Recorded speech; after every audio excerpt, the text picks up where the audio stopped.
నమస్కారం NSTV news కి స్వాగతం. నా పేరు సంధ్య. ఇక వార్తల్లోని ముఖ్యాంశాల్ని ఇప్పుడు చూద్దాం. బైన్సా మండలంలోని దేగాం గ్రామంలో గురువారం ఇందిరమ్మ ఇల్లు ప్రారంభోత్సవంలో ప్రోటోకాల్ వివాదం చోటు చేసుకుంది. ఇందిరమ్మ ఇల్లు ప్రారంభోత్సవ కార్యక్రమానికి మాజీ ఎమ్మెల్యే విఠల్ రెడ్డి, స్థానిక సర్పంచ్ సిరం సుష్మారెడ్డి హాజరయ్యారు. అయితే ఈ సందర్భంలో మాజీ ఎమ్మెల్యేచే ప్రారంభం చేయాలని ఆయన వర్గీయులు కోరగా సర్పంచ్ సుష్మారెడ్డి అడ్డుకున్నారు. తాను సర్పంచ్నని ప్రజాప్రతినిధులను అగౌరవపరుస్తారా అంటూ ఆగ్రహం వ్యక్తం చేశారు. ఈరోజు దేగం గ్రామంలో ఇందిరమ్మ ఇల్లు ఆహ్వానానికి మేము సర్పంచ్తో కలిసి వెళ్ళినాం. అయితే అక్కడ మాకు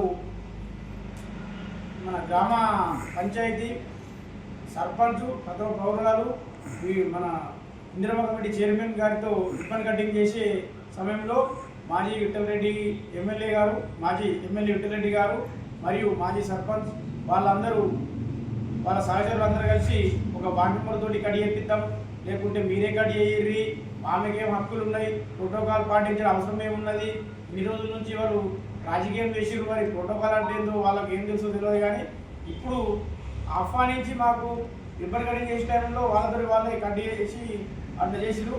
సరే, మేమేమి చెప్పినాం, అందరినీ పిలవాలా, అందరూ కలుసుకొని ఊరు అభివృద్ధి చేయాలనుకుని చెప్పినాం. కానీ మేము రావద్దని ఎవరికి అనలేదు.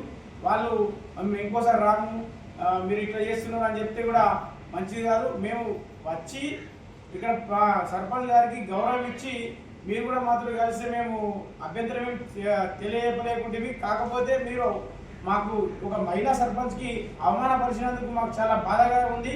ఎందుకంటే మహిళా రిజర్వేషన్లు ఉన్న ఈ సమయంలో కూడా మీరు కాంగ్రెస్ పాలన ఇంతకుముందు డీలిమిటేషన్ అని చెప్పేసి దాని తర్వాత కూడా మీరు మహిళా బిల్లు రానియకుండా చేసిరు. ఇప్పుడు కూడా దేగం గ్రామంలో కూడా మహిళా సర్పంచులు అడ్డుకునే ప్రయత్నం చేస్తున్నారు. అభివృద్ధి పనులకు ఎన్నో అభివృద్ధులకు మీరు పిల్లలు రాయిలాగా మీరు దిగుతున్నారు. కాబట్టి ఇట్లా చేయకుండా అభివృద్ధికి అడ్డంకులు కాకుండా మీరు ఉండాలని మేము విన్నవిస్తున్నాం. అందరికీ చేసినాం. జై శ్రీరామ్. నేను దేగం సర్పంచుని. గత 2 సంవత్సరాల నుంచి రాజకీయంలోకి వచ్చి నేను నా దేగంలో ఎన్నో సేవలు చేసిన, ఎన్నో పనులు చేసిన, కష్టకాలంలో ప్రజలకు ఆదుకొని వాళ్ళు నాకు ఆశీర్వదించి నాకు సర్పంచ్ గెలిపించిండ్రు. వాళ్ళను నేను ఎప్పుడు కూడా మరవలేను. వాళ్ళ ఆశీర్వాదం నాకు ఎప్పుడు ఉండాలనుకుంటున్నాను. నేను అదేవిధంగా గ్రామంలో ప్రతిరోజు 7 గంటల నుంచి గ్రామ పంచాయతీకి వచ్చి ప్రతిదినము కూడా ప్రజల సమస్యల దృష్ట్యా కానీ ఏ సమస్యలైనా నా సమస్య అనుకొని నేను కష్టపడుతూ పనిచేస్తుండగా ఈరోజు మా దేగం గ్రామంలో ఒక ఇందిరమ్మ ఇల్లు గృహప్రవేశానికి నన్ను ఆహ్వానించినందుకు నేను దానికి మా వార్డు మెంబర్లు, ఉప సర్పంచ్ అందరికీ ఇన్ఫర్మేషన్ ఇచ్చి వాళ్ళకి తీసుకొని ఆ గృహప్రవేశానికి వెళ్ళడం జరిగింది.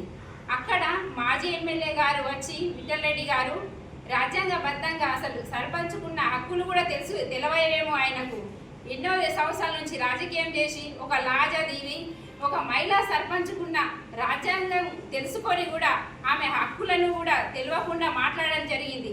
నన్ను రిబ్బన్ కట్ చేయనీయకపోవడము, వార్డు మెంబర్కు కట్ చేయమనము, ఆయనకు రాజ్యాంగము ఏమో అర్థమైందో లేకుంటే పంచాయతీ చట్టం గురించి చదివిండా లేడా, మహిళలను ఇట్లా ఎందుకు అనగదొక్కుతున్నారు. ఈ కాంగ్రెస్ పార్టీ వాళ్ళు మొన్న మహిళా బిల్లు పెట్టడంలో కూడా అక్కడ పార్లమెంటులో అడ్డుకున్నారు. అంటే ఎట్లా ఉన్నాయంటే ఈ కాంగ్రెస్ ప్రభుత్వంలో మహిళలకు స్వయంగా ఎదగనిస్తలేరు. ముఖ్యంగా మా దేగంలో ఈ గట్టిగారులదే 60 ఏళ్ళ నుంచి నడిపించుకున్నారు. వాళ్ళు నాకు ఎలక్షన్స్ అంది నన్ను పగబట్టినట్టు చేసి ప్రతి దగ్గర నాకు అడ్డుకుంటున్నారు.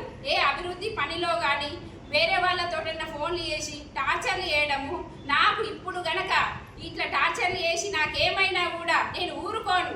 ఆ గట్టిగారి ఫ్యామిలీ నాకు కారణము. నాకేం జరిగినా కూడా నేను ఇప్పుడు మీడియా మిత్రులందరికీ కూడా చెప్పుతున్నా. ఎందుకంటే ఒక మహిళా సర్పంచ్ గెలిచినందుకు వాళ్ళు ఎలా పని చేస్తున్నారో మీరు తెచ్చిన ప్రొసీడింగ్లకు కూడా నేను ఒక తీర్మానం ఇచ్చి అంగీకరించిన. ఎందుకంటే ఊరు డెవలప్మెంట్ కోసము ఏ పాటైనా సరే అందరం కలిసికట్టుగా పని చేసుకుందాం అనుకున్నాను.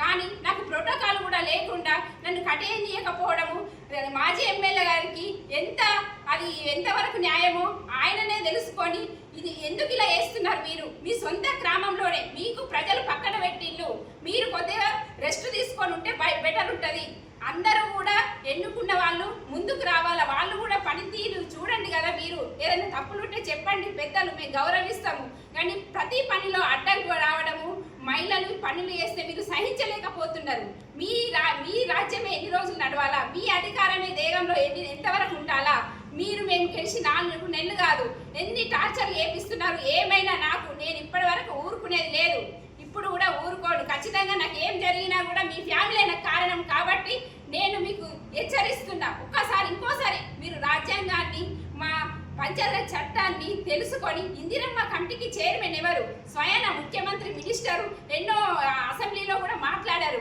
ఏ పార్టీలకు ఉన్నా కూడా సర్పంచే ఇందిరమ్మ కమిటీకి చైర్మన్ అన్నారు మీరు వింటలేరా మీకు అర్థమైతలేదా కొద్దిగా ఇప్పటి నుంచి అర్థం చేసుకొని ఇప్పుడన్నా కొద్దిగా ఊరు డెవలప్మెంట్కు ఇన్ని రోజులు మీరు చేసిన డెవలప్మెంట్ దేశంలో కనబడుతుంది ఎంత ఏషిల్లో అది కళ్ళకు కనబడుతున్నది ప్రజలు చెప్పినట్టు వినండి కదా ప్రజల ఆశీర్వాదంతో గెలిచిన నన్ను ఒక 5 సంవత్సరాలు చూడండి మీరు సలహాలు ఇవ్వండి తప్ప నన్ను అడ్డుకునే ప్రయత్నం చేస్తే ఊరుకునేది లేదని హెచ్చరిస్తున్నాం